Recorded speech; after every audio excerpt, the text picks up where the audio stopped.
Television এবং একই সাথে সিনেমা জগতে শোকের ছায়া নামল। ৭৭ বছর বয়সে প্রয়াত হলেন জনপ্রিয় বর্ষিয়ান অভিনেতা রাকেশ পান্ডে। ভারতীয় সিনেমার দুনিয়ায় এই অভিনেতার যাত্রা আরম্ভ হয়েছিল ১৯৬৯-এ বাসু চ্যাটার্জির ক্লাসিক সারা আকাশ এই ছবিতে। এর মাধ্যমেই পেয়েছিলেন রাষ্ট্রপতি পুরস্কার। বড় পর্দা ছাড়াও ছোট পর্দায় অনেক পরিচিত তারকা ছিলেন তিনি।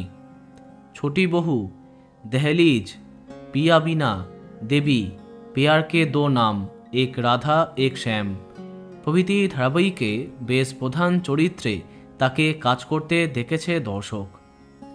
২ দশকের বেশি সময় ধরে অভিনয় থেকে দূরে থাকার পরে ২০১৭-তে কপিল শর্মার ফিরাঙ্গি ছবির হাত ধরে কামব্যাক করেছিলেন।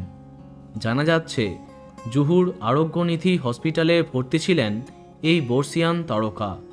হৃদরোগে আক্রান্ত হয়েই তার মৃত্যু হয়েছে, এমনটা জানিয়েছেন চিকিৎসকরা। হিন্দি সিনেমার জনপ্রিয় ব্যক্তিত্ব রাকেশ বাবু। তার জনপ্রিয় ছবিগুলির মধ্যে আছে ইন্ডিয়ান, বেটা হো তো ऐसा, চ্যাম্পিয়ন, অমর প্রেম, দেবদাস, দিল চাহতা হ্যায় প্রভৃতি। ওনার আকস্মিক প্রয়াণে শোকস্তব্ধ চারিদিক।